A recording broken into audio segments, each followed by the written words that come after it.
So, hello everyone, and very good morning or good evening to you. This is where you're joining us from. We're going to give people a couple of minutes to join, and we're looking forward to a really engaging discussion today with, some very passionate, driven, talented people that we've interacted with. So we're really hoping to give you some insights into the application process, the MBA application process. And we hope that you get a lot of insight from this session to give you some background. This is a discussion or a panel discussion that we host every year. It is one of the most insightful discussions that you will have access to. We're going to talk about a lot of elements of the MBA application process. We're going to ask admits to the world's best business schools, what really works for them. We'll understand their thought process. We'll understand what really went into their applications. And we'll also get some tips from them. So we'll understand what might help you as you're thinking about or even preparing your application to business school. And feel free to drop questions during the discussion. Feel free to drop questions into the question and answer box. And what we will do is we will look at a session where we're answering those questions post our discussion with the panel. What I'm going to do before we start our session is I'm going to just introduce the Red Pen to you and give you some background, to where we are today and why we're having this discussion today. So what we're going to first talk about is give you insight into the Red Pen landscape. So we have a decade plus of experience. We cover the gamut of educational consulting. So we work with everyone from 8th graders to, potential PhD applicants. We work with MBA applicants, and we're happy to have admissions to, leading institutions, global institutions the world over. We're affiliated with we're affiliated with bodies of, across different service lines, which hold us to the highest ethical standards. We're very proud of the kind of advice that we give individuals at every stage of their educational journey. This slide is a slide that we're really the most happy about because every single school that you see on the slide has been a process of discovery. It's been a process of evolution, and we're very, very happy to have those discussions with applicants in terms of school fit, in terms of, what is it that they really want to gain from an MBA degree. And, a lot of the schools that you see over here have been a result of intensive discussion, a lot of soul searching and reflection, and really thinking about what business school best fits the needs of people who are applying to them. So while, yes, these are leading business schools, we're also very proud that these are best fit business schools for the people that we have worked with. Where before we, start the discussion with the panel, I want to just spend some time setting the context in terms of what you need to think about as you're really listening to, different pieces of advice, right? One of the things that we always talk about is understanding how business schools or admissions officers really evaluate your profile. And, it's primarily in the form of this pyramid where, this will give you a sense of the elements that you need to focus on and that you really need to soul search and represent to an admissions officer. The first thing or the strongest piece of advice that we're going to give you is to look at your academic potential. Understand your standardized test, understand what works for you, look at your undergrad GPA, look at evaluating schools as per, how your GMAT, GRE, and your undergraduate GPA, how they stand. So this is like the strongest base of your application. This is something that, you absolutely need to focus on and have in place by the time you apply. This next is your work experience. We always advise applicants that they need to have a body of work experience so that they are able to really position their, their careers, their evolution, their ambitions in a very realistic and grounded way to business school. Brands matter, yes, but what also matters is the evolution of your career within the industry that you have chosen. Okay, you need to be able to understand how you can make the most of the place where you work, of the opportunities that are there. And these are things that you need to reflect on, much in advance of when you actually pen your resume and your application for business school. Next, you need to think about your goals and what your short and your long-term goals are. Now, this is one of the most important parts of your application because your entire application is going to be based on the kind of goals that you want to express to business school. You need to think about whether they're ambitious enough, whether they are grounded in the kind of work experience you've had, and whether, a lot of what you're doing really stands up to demonstrating to an admissions officer that you have indeed acted on your ambitions even before you have decided to apply to a business school. So this helps them understand how they would, how the school's resources are going to benefit you and how they can set you up for success for your immediate post-MBA goal, as well as help you on the path to, your long-term vision. You need to also think about demonstrated leadership. Whenever you position your application to business school, you need to think about, how you have created impact so far and what do you want to do post your MBA? What do you want to do in terms of what is the impact that you want to create? What are the lives that you want to impact? What are the business problems that you want to work on? And what are the solutions that you see yourself really offering the world or the sector that you plan to be a part of?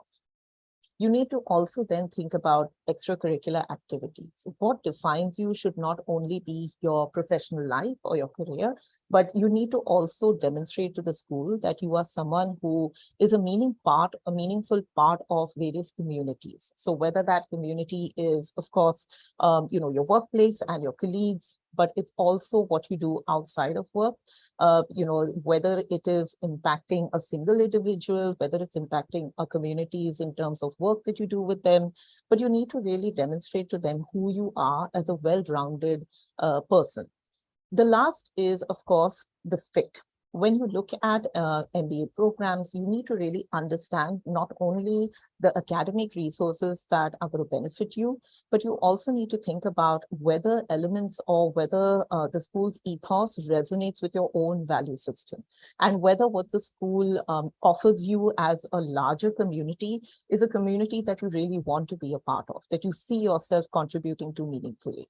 So these are elements that all these elements are pieces that you need to reflect on before you actually start working on your application, or indeed before you even start thinking about shortlisting schools that you're going to apply to.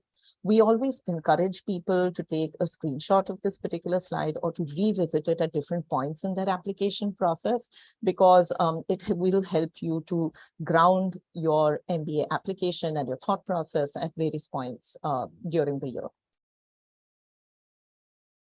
With that, we're going to come to today's panel and the discussion that we're going to have. I would like each of you to introduce yourselves. What we would like you to cover during that introduction is, of course, your name and, of course, the university that you attended, your graduation, where you've done your graduation from, the degree that you have. But we'd also like you to talk about the places where you work, where you're working currently, and the schools that you applied to, and, of course, where you're finally going. So I'd like to start off with, maybe we could call on Sangamitra, and then we'll take it from there. Hi, everyone. You're a little low, the audio is a little low volume. So what we'll do, Sangamitra, is we will move on and give you an opportunity to just check on that. So we'll move on to Nisar. Nisar, why don't you start us off? Hey, sure. Can everyone hear me? Yes. Yeah. So So thanks for that introduction, Natasha, and I can attest to every word that she just said in the last 10 minutes. I think the Red Pen team has been uniquely helpful to all of us. As for a quick introduction of myself, so I did my undergrad from IIT Bombay, a BTech in Material Sciences, and I did a BA in Economics from Mumbai University, after which I worked for 2.5 years at a distressed investing private equity firm called India Resurgence Fund for 2.5 years. And then I moved on to a global PE fund by the name of Warburg Pincus, where I was until this April. In terms of the schools and the applications, I had applied to Harvard, Wharton, Chicago Booth, and Columbia. And I was fortunate enough to receive admits from Wharton and Chicago Booth, and I finally decided to go with Wharton. And I know we can come back to this in the Q&A, but a lot of your participants might be from the backgrounds of private equity, finance, and consulting. I think a large challenge of what I had was diversifying and sort of differentiating my application from such a voluminous pool, which just seems to get larger and larger every year. So I'd be happy to discuss that later on in the panel. But over to you and the other candidates, and a huge congratulations to everyone on this panel. Thanks, Nisarg. Nisarg, I just, out of curiosity, what do you think, if I were to ask you, is the one thing that you felt set you apart from other applicants? And this, it's a very good question. And I think this would apply to everyone, not just from a background like mine. I think it is to be, it's very tempting to try and exaggerate or try and be someone that you're not, because, you see it the other way. Like if you're applying to a school like, say, Stanford, you're like, oh, what does Stanford want in an applicant? And then you sort of try to mold yourself.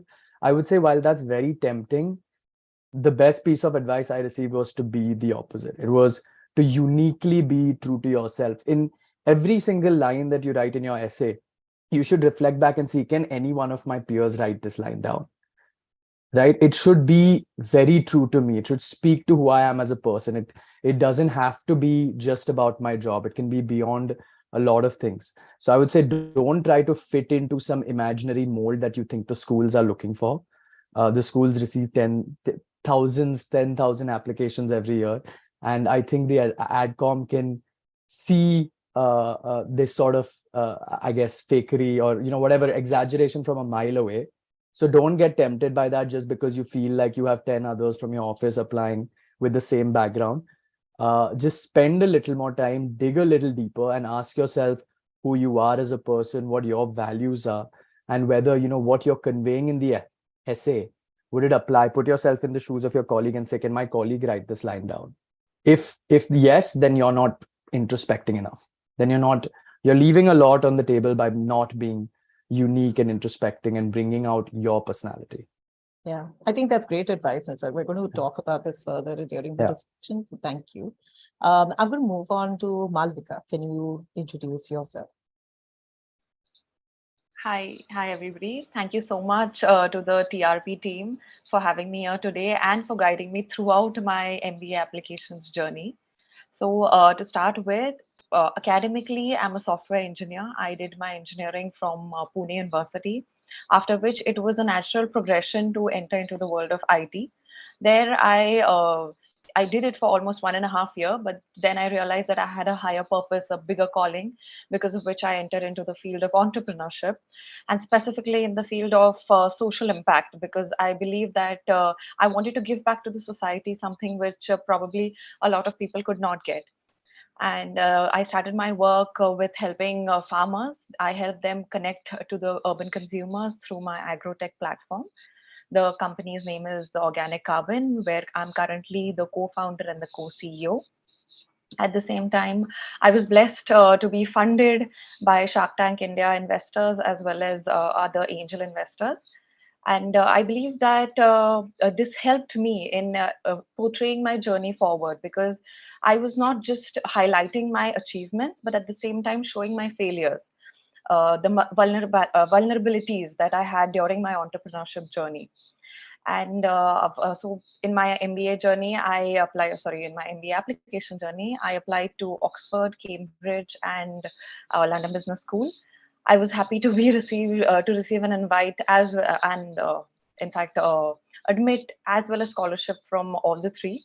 So, but then I finalized to go with Oxford because it aligned with what my vision was for the future. Yeah. And so that's it from my side. Yeah. I mean, there are a lot of engaging stories around that. We're really going to touch on some of them, Malvika, during the process of the questions. So, I mean, it's great to know that. So I'm going to move on now and ask you, Karan, if you could, introduce yourself. Sure. Thanks, Natasha. Thanks for having us here. I remember I attended a similar call like during my application process and it was really helpful for me. So thank you for having all of us here. And I think I relate very heavily with everything Nisarg and Malvika said. So thanks, guys. Yeah, so I did my undergrad from St. Xavier's in Calcutta. I also pursued chartered accountancy while I was in college. Then I joined Swiggy as my first job. I was part of the strategy team. I worked there for 2 years. I was with them through 2 waves of COVID. So that was an insane journey in itself. And then I spent the last 2 years building products for students and teachers. I led product at a nonprofit called Avanti Fellows. I applied to Kellogg, Berkeley, Tuck, and Columbia in the first round and Stanford in the second round. And I'm finally going to Stanford.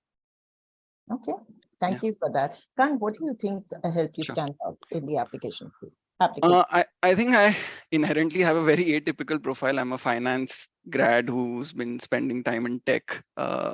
So that I think essentially helped me stand out from the get-go. But I think I was also able to really connect the dots well and tie back all of the decisions I took across my career um, with a lot of deep thought behind why I took those decisions. And also I was able to tie them back with the one great passion I have, which is education. And that goes back to my childhood. My mother is a teacher. So I think I was able to use the atypicalness of my profile well, I think. Yeah, I think that is true. And we're going to again touch on that as well. I'm now going to go to Sangamitra. I just want to check if you're able to hear us and if you will be able to introduce yourself right now. I hope it's a lot better now in terms Perfect. of like audio. Okay, Yes. awesome. Hi everyone, and again, thank you so much, Natasha, for having me on this panel. You've done so much to help me through the application process. I'm happy to kind of be doing this to help other folks as well. So everyone, I'm Sangamitra Sachindran, and I did my bachelor's in electronics and communications engineering from NIT Trichy. I think very early into my degree, I realized that EC wasn't for me. So then I kind of looked out for other opportunities and I started off my career at PwC US Advisory. I did consulting in mainstream B2C consulting for a while, but then eventually my plan was to switch into the social impact space. Like I want to look as consumers as people to help and not necessarily sort of just as a business proposition. That's really where I made my switch to Sattva Consulting, which is where I'm a manager now. I focus on impact investor advisory, and I work with European as well as Japanese investor clients to help them look at impact and ESG as integral parts of what they hope to get via their investments, in addition to just the value and the sort of ROI on it, right? I applied to a couple of schools in 2021. I'm going to be honest, that didn't work out for me. So I think that's also something that's really important to talk about. But then fast forward to 2023, I decided to just apply to INSEAD because I think I was very clear on who I was. I think I had a lot more clarity as an individual in terms of who I am, but the best fit for me is in terms of the school. And I just chose to apply to that one school and I got me in with a scholarship, so I'm going there. In terms of, I think what helped me stand out as an applicant, I think one is just that clarity, like I mentioned. I've done a ton of introspection over the years, not just because I wanted to get into B school, but I think that's just who I also am as a person. And I think that introspection really allowed me to join the dots, as Karan said, in a way that was, I personally feel like I did a pretty unique job of it, but maybe Natasha can speak better to that. So that was one part. I think the other thing that I also really showcase in my application, which matters a lot to INSEAD, is my cultural intelligence. And then I was able to tie that core trait of mine with what I really want to do as an investor impacting consumers in the global south. I think cultural intelligence is a very, very important component of what INSEAD looks for. And it's something I bring to the table naturally, and it ties into my future goals. So yeah, I think that's the long and short of it. Over to you, Natasha, for the other questions. Okay, so I think all of you have given us a lot of food for thought, and we're going to explore that during our discussion now. I see we're getting questions already. So, during the course of the discussion, I'll try and, address some of that as best as I can. And of course, whatever we don't, we're going to pick up, at the end of our discussion.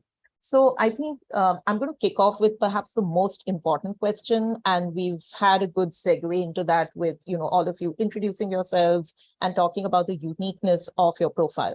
But what I really want to start it is the big question of, the timing of you applying for your MBA.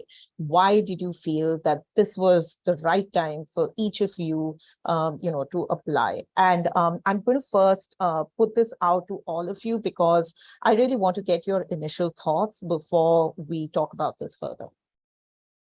So, any of you can start this off. I'll take a crack at it. Yeah.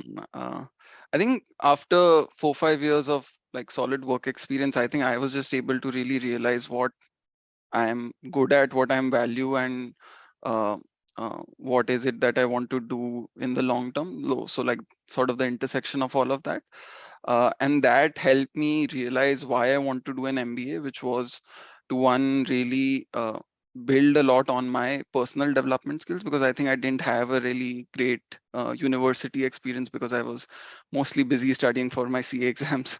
So I think, I think just being able to answer those three very fundamental questions of, hey, what am I really passionate about? What am I really good at? And what do I want to do like in the long term with my life? I think, that helped me realize where the value of an MBA would come in. And yeah, that is why I applied. Yeah. Malvika, you had also raised your hand. So would you like to add to that? Yes, so it's very similar to what Karan said, that having a significant work experience of 7 to 8 years, a large part of which was entrepreneurship.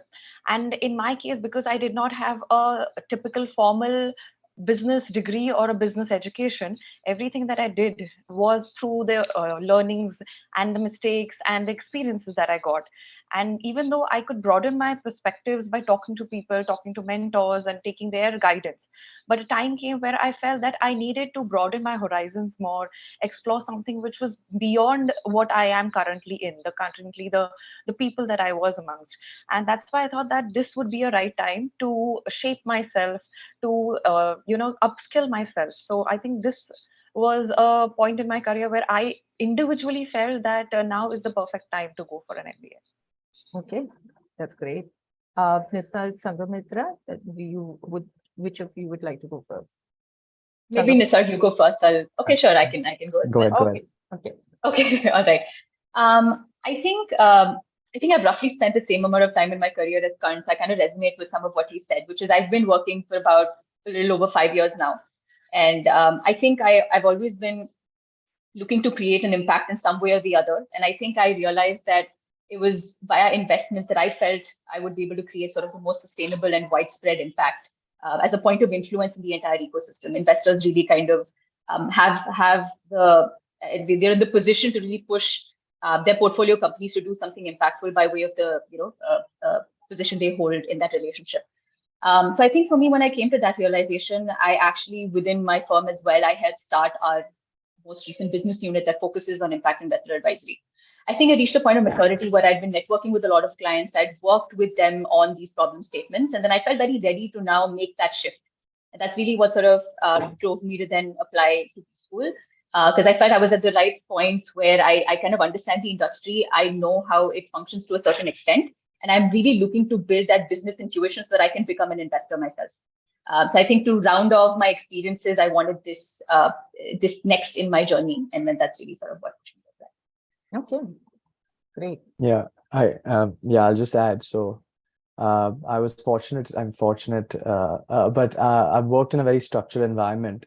Yeah. And generally the sort of programs that major bulge bracket PE firms have are sort of a 2 to 3 year pre-MBA analyst or associate role, after which they encourage you to go for an MBA. The rationale of that being that, the sort of hard skills that you need to be in finance and to be an investor, your financial modeling, understanding numbers, you sort of build that over 2 or 3 years.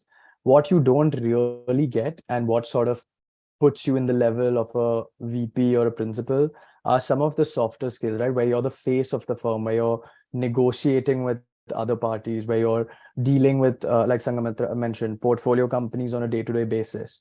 The sort of, the soft skill of trying to balance multiple interests, the interests of your investors versus the interests of your portfolio companies. Those sort of skill sets, I saw B School application as a way to enhance that sort of skills. I moved from the hard skills to the soft skills. So, some examples are Wharton has a course on negotiations. So that's one of the major things I wanted to attend and learn. There's another course by Adam Grant on organizational behavior, which I realized when I work at a portfolio company, understanding even some simple things like if I have to deliver a message, do I go straight to the CEO, or is there a chain of command that I have to follow so that someone under him does not feel sort of insulted? So these kind of softer dynamics, which you really need to be active and think on. It's something that I really wanted to learn if I wanted to make that next step as an investor, from just someone who's crunching numbers and making models to someone who's actually the face of the firm. And after working in finance for 5 years, I did feel like I had hit a plateau of sort of analytical skills. There wasn't more to gain there. But what really I had to gain were these sort of courses. So I worked backwards. I saw what the gaps in my skill. So I knew what it takes to be a VP or a principal because I'd seen that around. Then I sort of saw what skill sets I had and then what skills I would need to bridge that gap. And therefore I researched the schools which would provide me with those sort of skills and, the course that I mentioned, and forward to be attending those courses at Wharton. So that was sort of my, why, and both why now. That's great. That's great. So I'm now going to work backwards and go to the beginning of your journey. And let's talk about test prep. Let's talk about standardized testing and what it meant to you. Did you opt for the GMAT, the GRE? And if you had to give one piece of advice on test prep to anyone who's going through that stress right now, what would it be? And I'm going to start with you, Sangamitra, this time. Sure, yeah, happy to. So I took the GRE, and I think at the time that I took it, the reason I took the GRE was because it was about 4 years ago, so it's not a recent thing that I did. And at that point in time, I think I was considering potentially maybe a slightly more technical degree that would then bring me into impact. So GRE would kind of do both. It would allow me to apply for an MBA as well as an MS if I wanted that, right? But I think I've, do we have to mention test scores? What's the— Is it comfortable? Okay, sure, yeah. I got a 337 on 340 on my GRE. And I think the one piece of advice I would have for test takers, right, is I think identify your strengths. Actually, two pieces of advice, sorry. Identify your strengths. If you feel like you would do better on a GMAT exam, understand the format, understand the types of questions, understand that it's an adaptive test format. Versus a GRE, which is a little different. Your quant is different. Your verbal is a little different. I think just say identify and play to your strengths. There's no shame in that. I think be confident about doing that.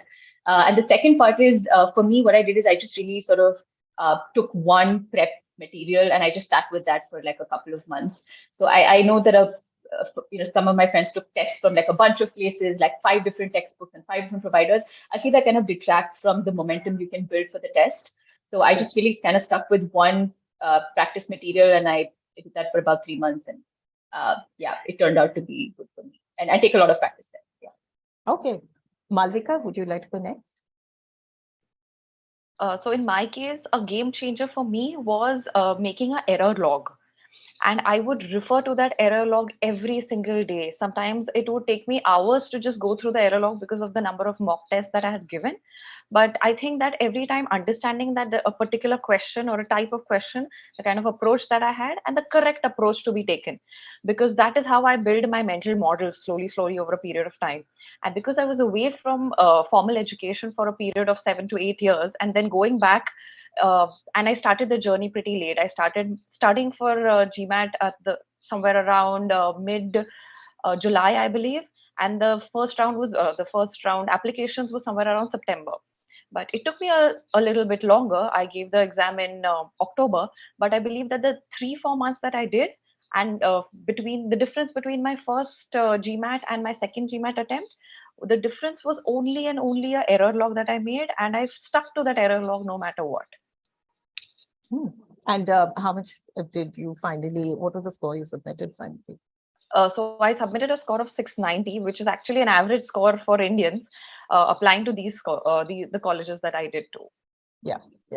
But, I think it's important to mention over here that while we always talk about standardized test scores being the base of your application, it's not the be all and end all of your application. And, the various elements that we discussed are, critical in understanding, how school fitment would work. So, I mean, thanks for that insight, Malvika. Nisar, would you tell us a little bit about your journey? The test prep. Sure. Yeah, sure. I think both Sangamitra and Malvika hit the nail on the head because I did both of those things. I would say mock tests, very, very important. You don't want your final attempt. So just a quick background, I took the GMAT as well. Okay. You don't want your first full attempt to be when you actually go to the center. I know a lot of people sort of say, okay, I'll just do the verbal section, I'll just do the quant section, I'll just do the essay, IR. But I think you have to sit through the whole test. You have to acclimatize your body. What I also did, just to add a further nuance, was I took all my mock tests in the same slot that I had booked my final GMAT test, just to sort of prime my body. You don't want it to be at a time where you're sort of napping or your mind is switched off. And I would say, so I took, for the 4 weekends leading up to my test, I took a mock test each, and that's all I did that day. That's one. And the second, when Malvika mentioned the error log, again, very, very fantastic piece of advice, especially for the GMAT, because the GMAT, one of your core skills is pattern recognition. The entire exam is based on certain patterns of questions. You may not get the same question, but you will get the same type of question over and over. And if you're consistently making the same mistakes and not learning from it, you're leaving a lot on the table, which is where the error log comes into play. It helps you recognize patterns, especially patterns which you're weaker at, far easier than not having an error log. The third piece of advice, and maybe it might be a late for a few students, but I was lucky to receive it when I was in my undergrad, is I took the GMAT in 2018, the year I graduated, because it does become a little difficult to balance professional work and education at the same time. So if there are any panelists who are sort of in their undergrad or their first year of work, I would say it's now not too early. Don't push it out till later, because during application season, you have a lot of things to look at it. You have to brainstorm your essays. You sort of don't want to divert your mind share. So do it at a time, or at least do it maybe 9 months out. Don't do it at a time where you're battling on multiple fronts, where you're also trying to speak to recommenders, you're also trying to brainstorm your essays. At least the GMAT is an exam that needs that sort of respect. It needs at least 4 to 6 weeks of, I would say, hardcore prep, mock tests and error logs. And in terms of my score, I was fortunate to receive a 770 on my GMAT. Yeah. And that's great advice, Nisarg. I mean, that is something that we always tell applicants, that take the standardized test, when you're ready. Don't have many things on your mind, including your application, at the point, when you're trying to get into the mindset of being, that test taker, that optimal test taking mindset for you. Yeah. Because, that's when you'll do your best, when you're just not stressed. Karan, would you give us your insight into test prep, your top Sure. tip? I think I echo everything like Nisarg, Sangamitra, and Malvika said. I took the GMAT as well. I only had 2 months because I decided that I want to apply to B schools in late April, and I wanted to also apply in round 1. So one piece of advice: definitely give yourselves a little bit more time than 2 months. And I got a 740. I got a Q50 and a V41 as far as I remember. And yeah, I think I spent very little time. I think I spend none of my time focusing on the fundamental concepts, because the fundamentals are all high school math and English.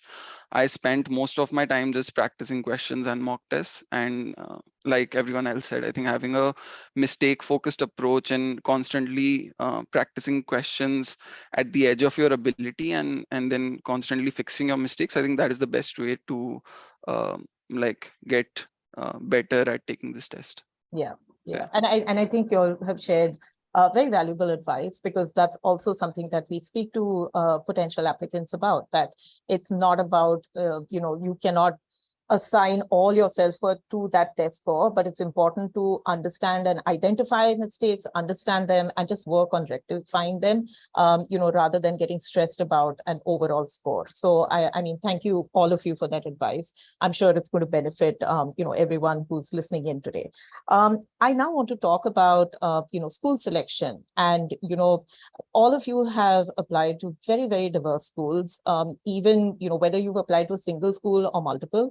And I just want to understand whether there was any strategy to the way you went about it.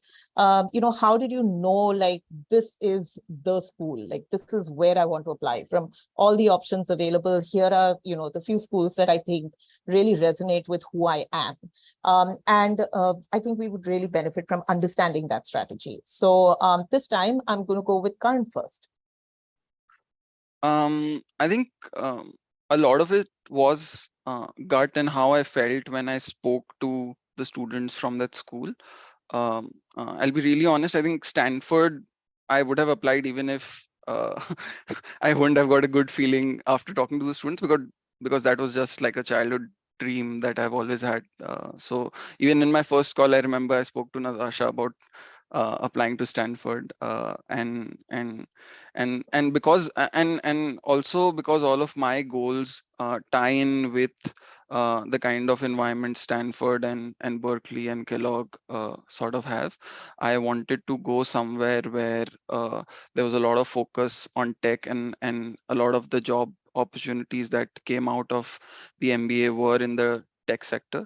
I also wanted to go somewhere where the Indian alumni base was strong, because I knew that I wanted to come back and I wanted to leverage that when I come back to India. Third is I also wanted to go I'm sort of an introvert, so I enjoy like closer social settings. So I also wanted to go to a place where the class size was not huge. So Stanford and Berkeley have some of the smallest class sizes. But yeah, but a lot of it was based on the gut feeling that I got when I spoke to students from that school. Yeah, I mean, that's very true. I'm going to move on now and ask Malvika about her strategy. In my case, I consider different phenomena other than just talking to people. Like, that is definitely one of the most important things. But I consider the location, the language. So because I was not aware of multiple foreign languages, so it kind of took me away from certain these schools that first I was initially targeting. But then I reflected as to not just that, but also the duration of the MBA was very important for me. Having been in the workforce for a very long time, I was not willing to stay away from it also for a longer duration. I wanted to be back into the workforce as soon as possible. And so a 1-year MBA was something which fit into my criteria. Being that saying that there are very limited options when it comes to 1-year MBA, majority of them being in UK, and even some in France as well.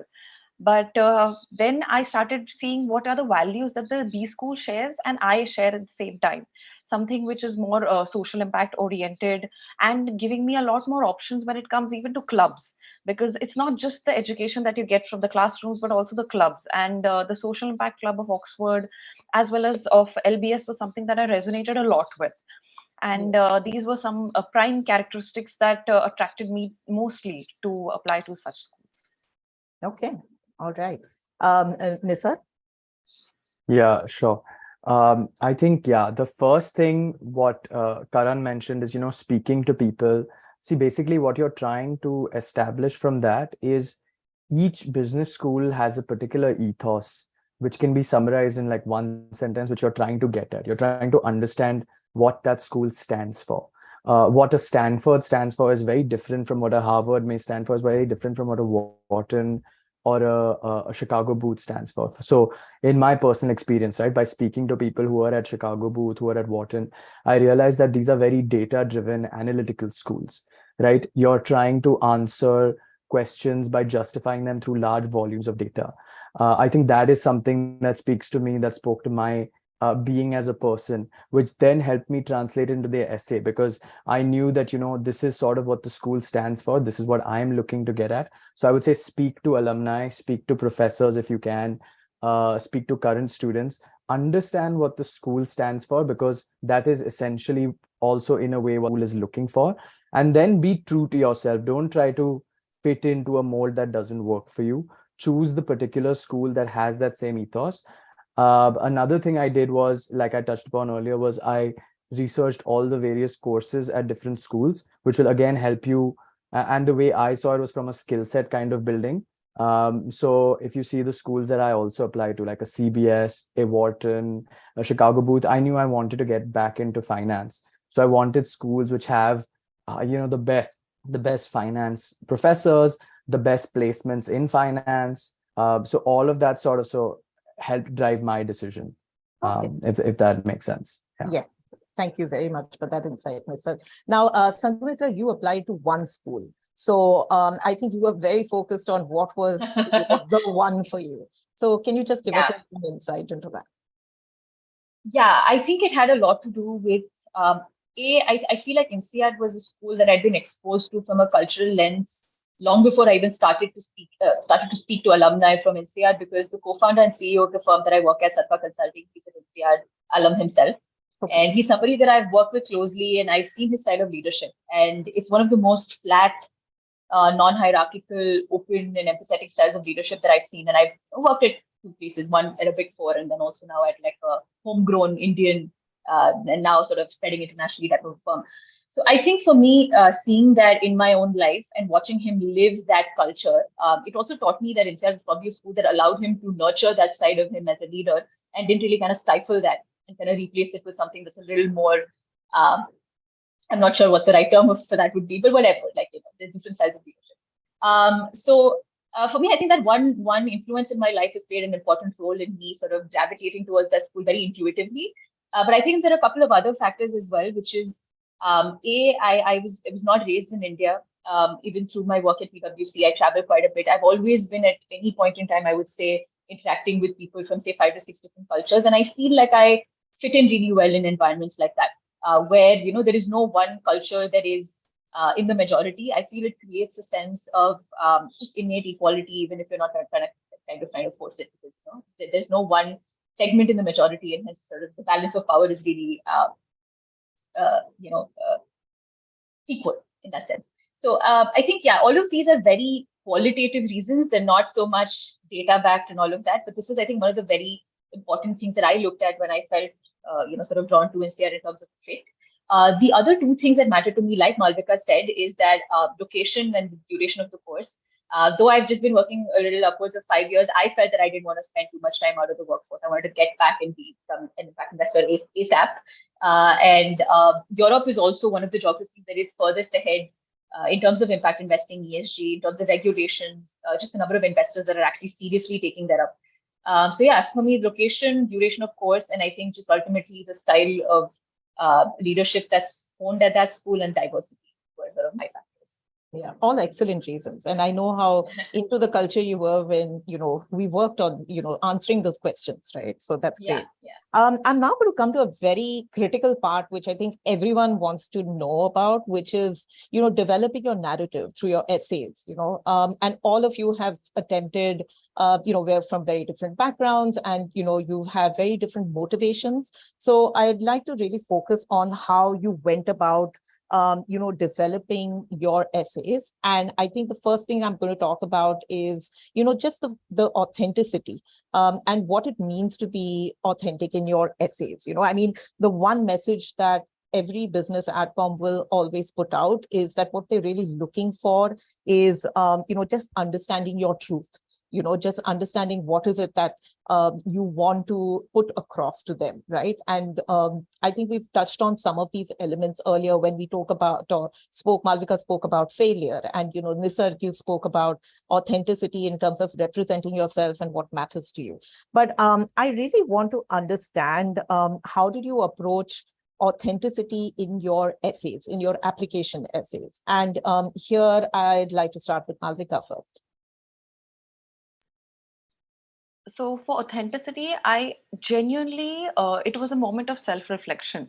I took some time out, dedicated time out, where I did not sit. There was this entire big fat document given to me by TRP, which literally, made me look into myself and understand my characteristics, my traits, and even my lifelong journey. Because you generally don't journal through this, But then I dwelled into my past. I dwelled into my childhood as well.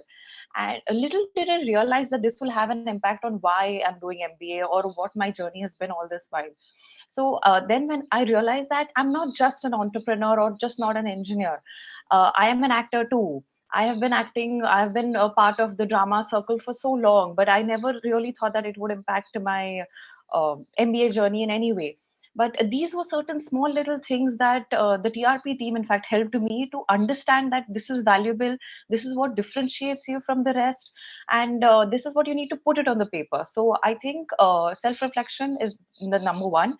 But the second one would be that to equip the team of TRP that these are the small snippets of my life that have happened with me. These are my experiences. And how can I make the best use of it? So giving them the opportunities to explore myself. It's because sometimes a lot of people, they don't say a lot thinking that, okay, this is something which is very trivial, but it has a very big impact on your application or even on your life. So that I feel is very necessary, and it's just not a one-day process or a couple of hours process. It needs to be over a pretty long period. The longer you spend on thinking about yourself, the better it is.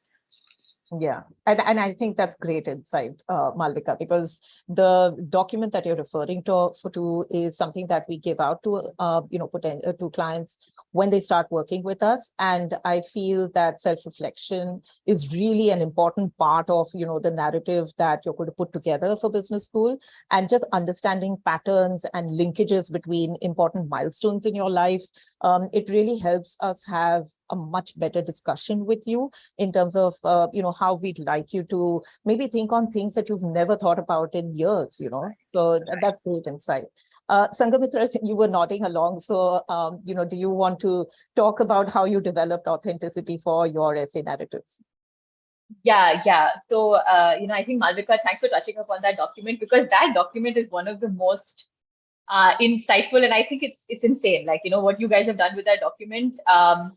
And I'll maybe sort of take a step back and talk about how I approached it and how that document, despite having done a ton of self-reflection, how still that document really helped me. And I think that's really the value in it, right? So I spent a lot of time, like Malvika said, reflecting on my stories. I think I've had an innate sense of events in my life that have led me to other events, and that sort of are at the very core of why I want to do certain things. And I think I had that awareness because I've made a very conscious choice to enter the social impact space, and those choices were already driven by that awareness.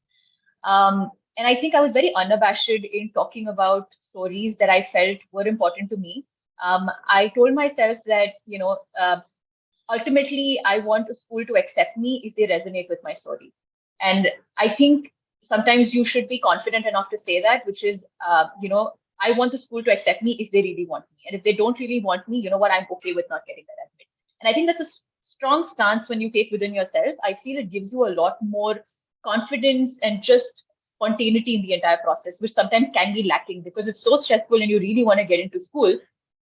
Being confident of say that, what, if you don't like me, it's okay if you don't take me in. And when you do that, you instantly become somebody who's sort of very confident of your stories. You're very direct with your interviewers in your essays and all of that. So I think I somewhere took that decision. And I feel that actually played out really well for me because I feel like I'm under no illusion of, or I'm not confused about why I got in. I mean, I don't need to sound arrogant, but that's just the honest truth, right? Yeah. So one is, I think, that journey of reflection and taking that stand very strongly to be who you are and not worrying if somebody doesn't like who you are. The second part of it was, despite doing all of this reflection, I had these stories placed somewhere in my timeline, but that questionnaire or that document that, the Red Pen shared with me really allowed me to draw some connections that I hadn't drawn myself. And I think that's really where some of the magic happened, where some of my essays that were, that contained all of the most important stories, but some of the most important insights may not have been coming out.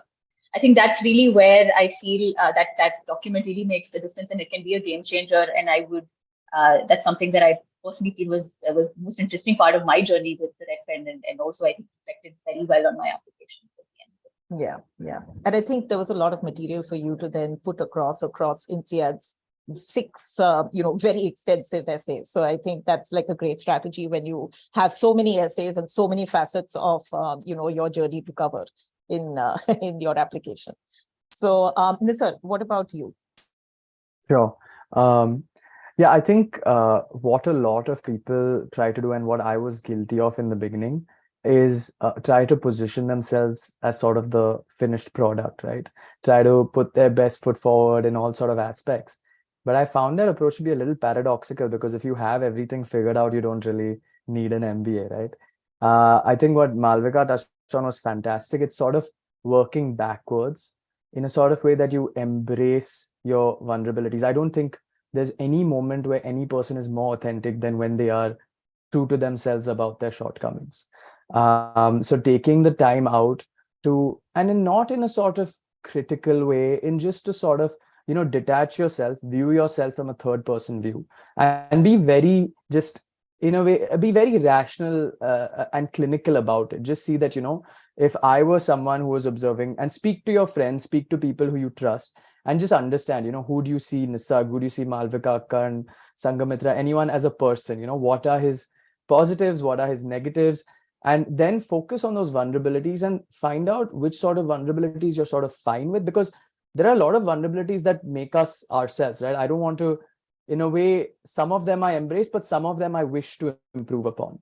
Like some sort of things I would say is, I can be a little confrontational at work. I can be very my way or the highway. That is something I want to change. Now think about times where that has sort of affected you negatively, right?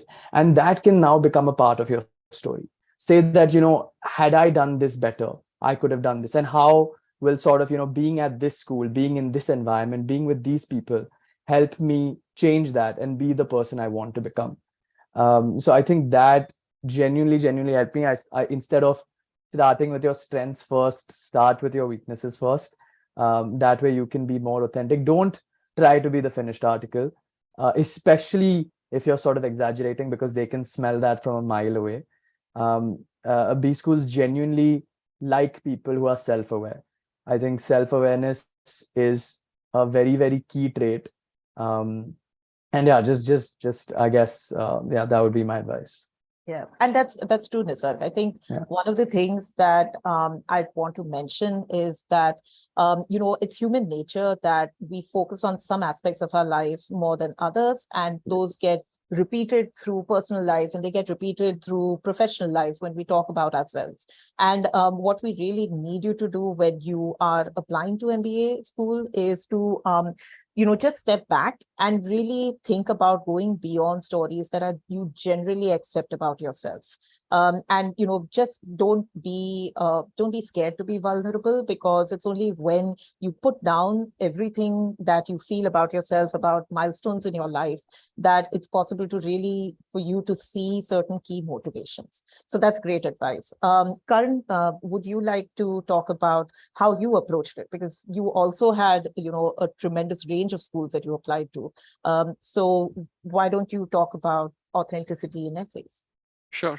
I think the rest of the panelists have given like superb advice. I think I'll echo everything that they have said. I think the GTKY document that TRP offers is not just an MBA hack, it is sort of a life hack. So I think that was one of the key reasons I think I can attribute to my getting an admission offer from my dream school. I think I'll add just one like additional point on top of what everyone already said. I think it's not a very easy thing to be authentic. I think society in general doesn't do a great job in creating a safe space for all of us to be our most authentic selves. So I think just acknowledge that it will be a difficult process that you'll go through.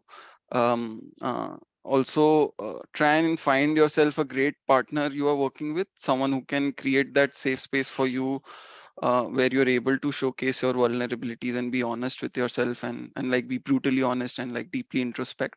I think I had Riddhi with me, who's a lead consultant at TRP, and I had conversations with her that I have I haven't even had with a lot of my closest family members. So I think just finding that partner for yourself through this application process, who you can be comfortable with, is really, really important.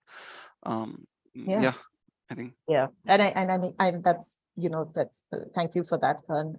I think it is difficult to go beyond generally accepted stories, and it is difficult to go beyond preconceived notions, because you've had 20 plus years of living those notions about yourself and who you are, and sometimes it's challenging what you accept about yourself. Can take time. So I would say that one piece of advice that I would give anyone who's attending this is, like Nisar said at the start, don't look at what the school is about and try and tailor your story to what the school you think the school would like to hear. You really need to understand the nuances of who you are, and then learn about, work with someone to understand how you want to portray what is a message that you want to give out. What is it that you know about yourself after deep reflection? I'm now going to come to another very key part of the application, which is, the interview process. And, all of you have experience with very, very different, interview formats. You understand how you would like to prepare for it. I mean, you've now gone through the grind. So I'm going to start with you, Nisar, because what I really want to understand from you is the insights that you can give anyone who's planning to apply to Wharton about the Wharton scheme-based discussion. How did you prepare for it? And is there, any top tips that you'd like to give someone preparing for it? Yeah, sure. Yeah, I guess it's a very unique interview process. So basically, it's a team-based discussion where you, along with 5 other panelists, are given a prompt beforehand. Around, I would say, 2 weeks beforehand, you're given a prompt where you have to sort of develop your story about it. And then after that, you're given around 30 minutes of a team discussion. You usually take around 90 seconds to 1 minute to 90 seconds to discuss your prompt. Everyone else does the same, and you have around 25 minutes to sort of discuss with your colleagues on that video call. And then you have 5 more minutes to present what your group has come together with. I think there are a lot of nuances to the Wharton interview, which I can discuss in detail. But the key piece of advice there is you want to switch from being in talking mode to being in active listening mode. What active listening is different from listening in the sense that you're not just letting things wash over you. Try and take a keen interest in what someone is saying. You gain a lot of insights about the other person through that. Try and involve other people. Try and make it lead with curiosity first, right? You genuinely want to understand where the other person is coming from, what their point of view is. You will have people joining from different geographies, which will sort of influence their answers. So try and understand where they are coming from. Don't try and hog the space. Be respectful of everyone else's time. It isn't about, trust me, it isn't about who hammers their point home. That strategy backfires. A lot of people think that, I need to maximize my airspace. I need to make sure my this thing is selected. Most of the people who get into Wharton actually don't have their idea selected. It isn't about forcing through your case. It's about being able to work in a team. It's about being respectful. It's about respecting people with your active listening. So those sort of things. So yeah, I guess those are the basic pieces of advice. There are a lot more nuances to the Wharton interview, which I would be happy to discuss offline should anyone get in touch with me. That's great, Nisarg. And I think one of the key elements is with the Wharton TBD doing, a mock with other individuals. I think it's also important because, it helps you hone, how you listen to others and, how you interact with them. So yeah. I cannot, emphasize that enough. It's something that not only do you need to do research, but you also need to understand how you interact in a group. What is your safe space in a group? So absolutely. Yeah, absolutely. Actually, I think that's a very good point you mentioned, because a lot of us need that sort of feedback. We may think in our heads, I thought in the beginning when I went into the mocks that, I'm being friendly, but then I got the feedback from a lot of people that, you're trying to force it. It's not coming naturally to you. So we have a lot of sort of preconceived notions of how we speak. And unless you have a sort of neutral moderator who's taking it on board, so get as much feedback as you can, make those changes.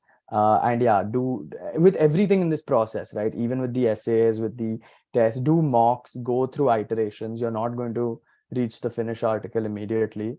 You're Yep. only going to get better with practice. Yeah. And, for, Karan and for Sangamitra, you have some experience with also answering, video questions and, video interviews as such, at different stages. So is there any, any tips that you would give someone who's preparing for a video interaction? And why don't you go first? Sure. So I had to give a recorded interview for my Berkeley application. The format was that they have 5 questions, 3 of which are like very standard and similar across applicants. 2 are dynamics, so they're variable, they keep changing across applicants. One thing is, it's not a great experience to have. I think it's very discomforting to not have any feedback when you're like giving answers that are very like deeply personal. So it requires a lot of practice. But also, like, just record yourself, share it with other people, get a lot of feedback, but also try and not be very robotic, because at the end of the day, some person from the adcom team is going to look at this video and try and judge you. So it's very important to balance that fine line of practicing enough to pack in all of your content in 2 and 3 minutes, but also not being like super robotic when you're giving those answers. Yeah. So yeah. Yeah, that's great advice. Sangamitra, something you would want to add to that you mentioned? Yeah. So I think for INSEAD, the way it functions is that there is probably a large bank of questions that they have on their end, and you answer those questions live. So you have no time. You have, I think, about a minute to prepare and another minute. I'm forgetting the exact times, right? But it's all very short spans of time. You both prepare your answer and deliver it in front of the webcam. So I agree with Karan that it's very uncomfortable to sort of just be saying things when you have nobody nodding at you or sort of like, acknowledging your answers. The way I went about, I think, maybe mitigating some of that discomfort is I took a ton of those practice questions. So there's a Kira portal, which INSEAD houses its video essay questions on. You could do as many as 20, 30 practices, right? Which is, there's a person that comes, probably like an INSEAD faculty or a professor, asks the question, and then their picture kind of gets frozen on the screen and you have some time to sort of answer the question. So I did like about 15, 20 of those. I kind of oriented myself that, okay, sort of this is the expectation. I have to still be lively and interactive with the camera, despite the fact that no one's speaking back to me. I did that a couple of times, got a certain amount of comfortable. And I think that then helped me do my actual video essays a lot better, because I was already comfortable with the discomfort, if that makes sense. So yeah, I think that's how I went about orienting myself. And of course, just I think prep, because especially with schools that have these, and all 4 questions, there's no way I could predict them. It comes from a very large bank that they have. I don't know what's going to come at me. But there are still certain broad themes under which those questions exist. And you have questions online. You've got past people who talk about their experiences on these video essays. I think it's important to get your core narrative straight and just really focus on the top 2 or 3 things that you want to talk about for every question. It's easy to kind of ramble on, but I think just to control that, some prep beforehand makes a ton of a difference. So yeah. That's great advice. And Malvika, I also want to get your thoughts on the conventional interviews and what would be your advice to someone who's preparing for a one-on-one interaction, either with alums or with, an AdCom member. So there was one piece of advice which I got, and I think it was very nice, is that there's a very thin line between being confident and being arrogant. So a lot of times the purpose of the interview is to impress the interviewer, and we may just cross that thin line. So it was a conscious decision throughout in all my interviews to be calm, composed. In fact, in one of my interviews, because the interviewer had been interviewing all day long, and I was allocated the last slot of the day, he was tired. He had heard all sorts of answers, the typical answers, and every time I tried to answer, he would just cut me off, which I thought was a little rude, but I could understand from his perspective also, because he had conducted 10, 15 interviews in the entire day. So even I had to keep my calmness, my composure, that no matter what, no matter however I feel at the moment, but I need to be there in the moment and present myself in the best possible way without being rude, without being overconfident, and portray myself in the best way possible. So this is something that comes only through practice, because we may have all the answers to all the questions, but how do you conduct yourself during the interview is one of the key features, I believe. Yeah. And I think being in the moment is something that every person should remember about, giving an interview. It's important not to get flustered. It's important not to worry about what you're going to answer, what will they ask next, but just focus on the answer that you're giving at that point in time, If I could, I'm just going to throw it open to, all four of you right now. If there's one thing that you would say you should not do during an interview, what would that be? One thing. Anyone can go first. I could maybe go first because I have one thing here. Yeah. Don't make it all about you. I know it sounds odd because the interview is about you, questions being asked are about you, but I think it's really important to, humanize the interviewer. And that's something that I feel particularly strong about because I think I'm very conscious that this is a conversation, even if the questions are a little bit structured and the person seems to come from a structured place, it's okay to, from your side, bring a little bit of spontaneity to the conversation, because I think it also helps loosen the interviewer up a little bit. And like Maldika rightly mentioned, in a lot of schools, the interviewer might have taken like 10 interviews that day, right? With INSEAD, it's a little different because they match you to alums, and then the alum the interview could go in any direction, right? They could say, let's take a walk around the building and do the interview. They could say, let's go to a coffee shop. They could say, come to my office. So it could really it's very conversational. I think it's important to not make the interview just about you. It's about you speaking to another person who's interested in understanding your capacities. And I think who the other person is and where they come from plays a very important role in that. So I ensured that even in the questions at the end of the interview, even in the way I spoke with him, I had 2 interviews for INSEAD, but I think in both my interviews, I was very conscious of who the other person is, and I ensured to actually ask the other person about themselves. So I'm not sure for how many schools this input will apply. In case you're talking to an admissions committee member, I'm not sure how those interviews work, but I think that's just one strong tip from me, especially if you're talking to students or alum who are taking the interview. Yeah, that's great insight. I think that's great to know. I'm just going to say that we are past the 1 hour mark, but we do have a lot of questions. So, and they're addressed to, either each of you or, to all of you. So what I'd like to do at this point is, really take up these questions and get, insight from you guys about, some of the questions. I'm going to first also highlight one that is directed to you, Sanghamitra. In terms of INSEAD focuses a lot on international experience. Did you have that in your profile? And if someone doesn't have international experience, is it a huge disadvantage? Your opinion. Got it. Thanks, Natasha. So okay, let me maybe collect my thoughts on this. So yes, INSEAD does focus on more than, I think, international experience. I would say it's a sort of, I think, like I touched upon this point earlier, it's about cultural intelligence. And I truly believe that you can have cultural intelligence without necessarily having worked abroad for a couple of years.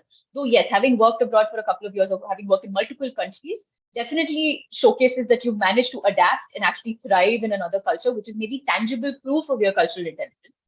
But it doesn't, it's not necessarily the only way to showcase your cultural intelligence. So I would maybe shift that a little bit and say it's not international experience. That's just one tangible way of proving that trait of yours, but it's really the underlying trait that they're looking for. And for me, yes, I did. And like I said, I didn't grow up in India. So I think that did maybe work in my favor because I was exposed to a lot of cultures growing up for a very long period of time. And in both my jobs, I've always worked with international clients, with international counterparts, teams from other countries. I've also traveled a bit. So yes, in my case, that did sort of come in more sort of in your face in that sense. But if I were to sort of answer, if I were to sort of have an opinion on whether it's a huge disadvantage, I don't think I would necessarily say that. I mean, I'm not very confident saying that because I'm not the AdCom, but I think I would sort of encourage you to really reflect on your own experiences and try and understand the times where you were faced with people or people who were very different from you, and try and think about how you reacted in those situations, because I think that's really where you go to hunt for your cultural intelligence and how that translates into your relationships with people. So if you can identify such stories in your life and really bring out who you were in those situations, and there is there's a positive way in which you manage those situations, I think potentially that's something you should definitely put in within your application, and hopefully that should help. Yeah, I, and I'm just, I I'm don't just think I going to conclusively add. answer that. No, I'll just add to that. We have had individuals who have not necessarily had extended periods of time, working abroad, but there is definitely an understanding of they have a global mindset. They've put themselves in situations where they've had to interact with very, very different mindsets, and they have very consciously been able to bring, introspect on that and what it means to them. And is it something that's going to be a huge disadvantage if you don't have international experience? It isn't, but you definitely need to think about how you're going to indicate that you have a global mindset. So whether it is personal experiences in different cultures and amongst people from different cultures, whether it's work experience, whether it's volunteer work, whether it is other initiatives, you need to think about places where you've been able to demonstrate that in action, not just an armchair thought process, but where have you actually put yourself in situations where you've interacted with, very different mindsets. So that does count for a lot. I'm now going to just ask, any of you can answer this, but how did you finalize the location, like US, UK, or Singapore, where you wanted to study? And I'm also going to ask this question with a context that, a lot of you have spoken about, other aims, right, that you had. So Malvika, you spoke about the fact that you wanted specific kinds of programs which had a specific duration. You've spoken about linking the location, where you are, Sangamitra, for example, with the kind of post-MBA goals that you had. So is there any other criteria that had made you decide the location of where you wanted to study?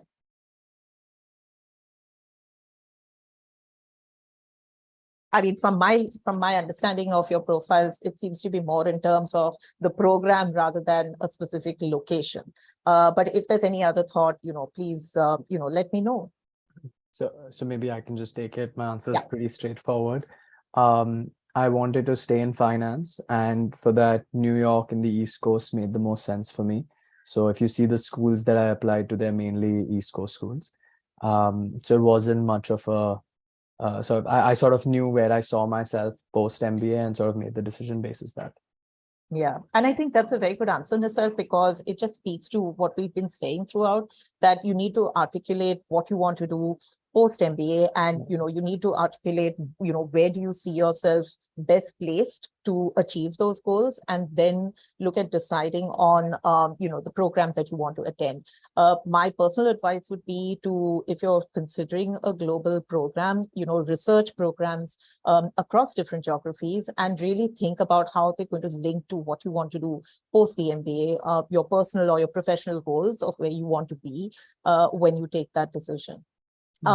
Another piece that I want to really talk about is, what would your advice be? And this is open to all of you. What would your advice be for students coming from smaller cities or smaller schools in tier 2 cities in India, hoping to get into, M7 schools with a fair work background in, there's a big name consulting firm like Deloitte or other consulting firms, and have founded a self brand? So do you think that there is some advice that you'd want to give someone who's from maybe a smaller educational institution, and how they should be thinking about their MBA? Sure, maybe I can take a crack at that. I think, Yeah. One, I'll say that applicants should not cut themselves short. I think there's a lot of conventional wisdom out there that tells you that you need to have a very specific brand to be able to even think of applying to the top colleges in the US. I'll say definitely don't do that. I think if you are coming from smaller cities or tier 2 colleges, I think you can actually use that to your advantage by showcasing how that has made you realize things in your life and how they flow into what you want to do going forward, and how they really tie in with your values. I think it's more important you focus on, and this is across applicants. I think it's more important to focus on the learnings you have had from your experiences rather than just what you did in those experiences. So I'll definitely say that it could actually be a factor that will help you stand out. So Yeah. And, to the person who asked this, Priyanshi, I would definitely advise you to reach out to us because, the questions that you've asked us, it does require a little bit of, a personal interaction. And I would definitely say that you should reach out to us, after this call. I'm going to share the contact details and, please do, reach out to us. I think we can help you better when we speak to you and get some more background. I'm also going to talk about a question, a very interesting question, in terms of what sort of relevant questions can we ask, alums when you're interacting, when you're doing your research. What are the questions that you can really ask alums regarding the school and, their roles? Anyone wants to, this is open to all. Sure, I'll just give one small ahead. piece of advice. I think Yeah. it's sorry for someone speaking. No, Karan, please go ahead. We'll Sorry. yeah. I think it's really important to research. So the schools will most probably give you the alumni you will be interviewing with, or even the AdCom member you will be interviewing with. So it's important to research what their experience and what their background has been. And it's very important to personalize the question to their experience and not ask like really generic questions, which anyone can get off the internet or of any of the forums that exist. So it's really important you personalize the question to yourself and also to the background of the alumni or the AdCom member. Yeah. And outside of the interview context, I would also say if you're reaching out to alums for information at an early stage in your application, it would be relevant for you to have a defined starting point in terms of understanding or speaking to the alum in terms of how the school has really been transformational in their professional journey. That's a good starting point because once you understand and you research the person that you're going to be speaking to, it's a good idea to understand how that should be, one of the first questions that you ask, like how has the school really been instrumental in defining the post-MBA journey that they've had? What did they go into the school expecting? How did the school work on some of the, on some of their perspectives? And how has that really set them up for what they've done, post the MBA? And that's a good starting point. And like Karan said, it's a good idea to really personalize your questions and do deep research in terms of understanding that the person that you're speaking to. So that perhaps is the most important piece. Make your interaction personal and understand what it's meant to them to be a part of that particular school's journey. Another question that we've got is two questions actually. So Siddhi, I think the first question you've asked in terms of the panelists' scores and the time that they took to prepare for the GMAT, we've answered that I think a little earlier in the discussion. So you can go back and look at the recording and you'll get a lot of insight into that. But I think the next question that you've asked is when is the right time to apply for the fall for the September 24 cohort. And I think the answer is, just given the kind of reflection that we've spoken about that's required, now is a good time to start thinking about applying. And, if you already have schools on your radar, you should deepen your research because it will enable you to really build a strong application over the next few months. And you can reach out to us if you'd like more personal advice. You can definitely reach out to us and, we can help you on that. Another piece that I'd like to, talk about is, if someone has questions around, they may want to kind of connect with you and ask you questions around the schools that they're thinking of, and they may be thinking of applying to the schools that you did. Is it, okay for them to reach out to you? I think post this discussion as well, all our panelists are very visible on LinkedIn, and you can definitely reach out to them if you have questions. If you're from the same industry, you have the same ambitions, it's a good idea for you to reach out to them and ask them those questions. Another question that I really want to understand, and this is again from Tanvi, is, talking about goals.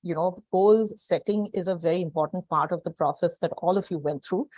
So, if we can just get a few thoughts around what it means to figure out your short-term and your long-term goals, and how can they really introspect on defining their short and their long-term goals so that it's not generic, and it's really very specific to what they want to do in an MBA context. So I'll be glad to give some insight into that, but any of you want to take a shot at that? Shall I go? Yeah. Yes, please, Maldika. Okay. Yeah. So I believe in coming up with your short-term and long-term goal, the first and most important thing would be to be authentic and to really put forward what are your goals, because you don't necessarily have to align them or twist them so that it matches with the schools that we are applying to. So be honest with it and then come up with it, and then accordingly the stories and what exactly needs to be done into that with something that the TRP team does a phenomenal job in doing. But giving the TRP team enough you can say data to work across is very necessary. So in my case also, I had a vision that I wanted to be into impact. I wanted to at the same time do something which was beyond me, beyond a particular paycheck. So that's where I worked with my lead consultant Preeti, and we actually sat and figured out that impact consulting is something that I'm looking towards for a short-term goal. Long-term was definitely fixed. I knew I wanted to go into entrepreneurship in a couple of years, but before that, I wanted to try different industries, and I could not pinpoint exactly what I wanted. But it was with the help of Preeti. When I told her what I felt, genuinely felt, she was the one who helped me that yes, this seems to be a correct one, and I think this is what needs to be written down, and how can we frame a story across it, which was absolutely my story, but they helped me add the correct words to it. So this, I believe, is very necessary in setting the goal, because goal setting is one of the primary questions that each and every MBA college will definitely ask.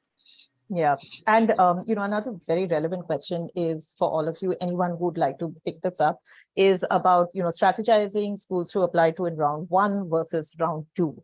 And, I know all of you have very different patterns of applications, but anyone who would want to pick up maybe a piece of advice of someone who's thinking, should I apply in round 1 versus round 2?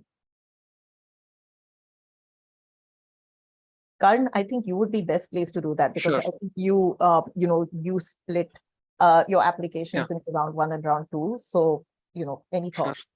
I think some schools have rolling admissions, so there's a weightage given to how early you apply. So make sure you apply as early as possible to those schools. I think Columbia is one of those schools.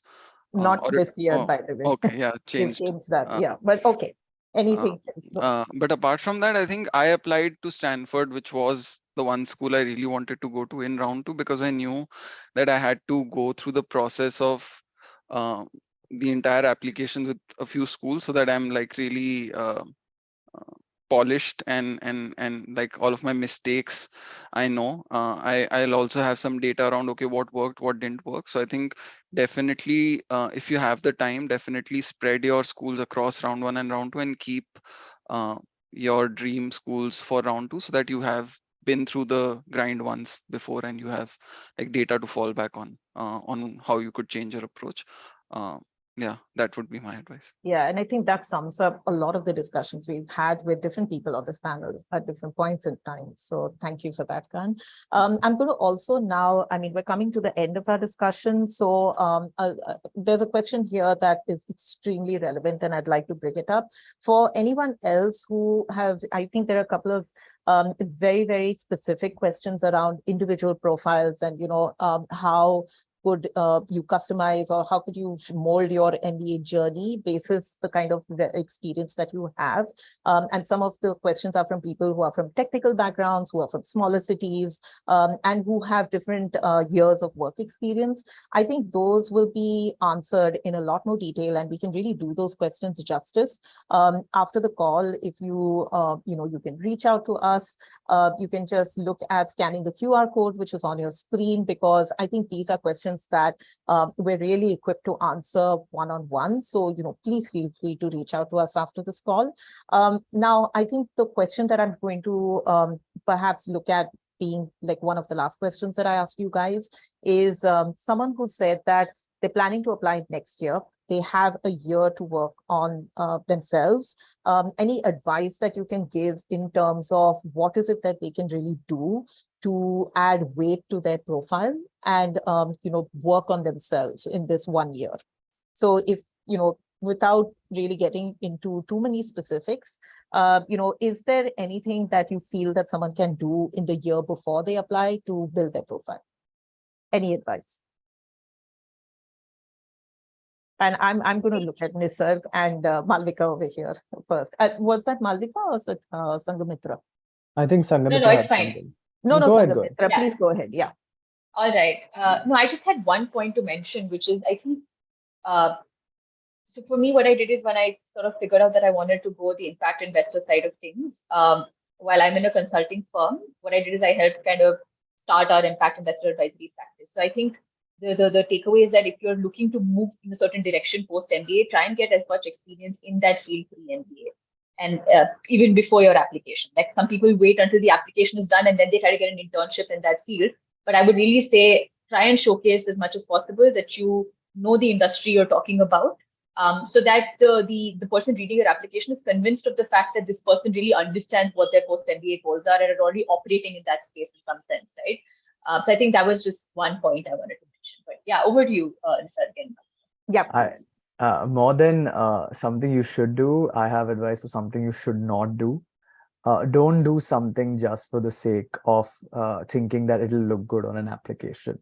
Your whole story has to be very consistent. It can't be disjointed. Don't just think that, oh, I don't have enough NGO work. I'll do NGO work in my last year. That's not going to work. Your time is better served doing something that comes naturally, something you've always wanted to do, but for some reason or the other, you haven't taken that step, whether it's fear of doing something. Just be in a sort of, you know what, I'll try it, I'll fail, but this is something I've always wanted to do. And that's something that should do something that you would have anyways done and not just for an MBA application. Because again, that is very inauthentic. That is not going to work. So yeah, that would be my advice. Yeah. No, I think that's very true, Nisarg, because if you're doing something only for a certificate or to just add it to your resume, you're really not necessarily being authentic to yourself. So if you have a year, I would say, figure out what's really important to you and, Exactly. take a few steps to do something about it, because it will really add weight to what you express as your goals or your passions. If you are in a position to say that I've done something in the direction that has given me insight, that has, developed my perspective, and that has given me an understanding or added to my vision of who I am and what I want to do for the future. So I would say that if you have a year, it's a good time to introspect. It's a good time to think about things that you'd like to do. I think with that, we've just had a lot of questions. And like I said, if I've not answered your question on this interaction, look at your screen, you can screenshot it, you can just scan the QR code and just reach out to us, because, we are very detailed, we are very personal, and, we will be able to give you more customized advice based on, the questions that you have for us. But, to our panelists, I would like to say, thank you very much. I think it's been, a great journey with each of you. I think a lot of what you have said are things that we've gained a lot of insight into how you think and your passions and just your desire to do something post MBA. It's been, inspiring for us to work with you. I think all of you are very clear in your thought process and your goals, and your best of luck for the journey that you have ahead of you over the next few years. And thank you for taking the time to speak with us. Yeah, I just want to clarify, we're very clear in our thought process after the fact. This was not us 1 year ago. So if anyone is, just don't worry about it. You'll figure it out. But And thank you so much, Natasha, Thank you. and the entire team. Thank you. Thank you very much. Thank you. Thank you so much. Thanks. Thank you. Congrats Thank to you. everyone on the panel, and best of luck for those applying. Thank you. Thank you. Bye.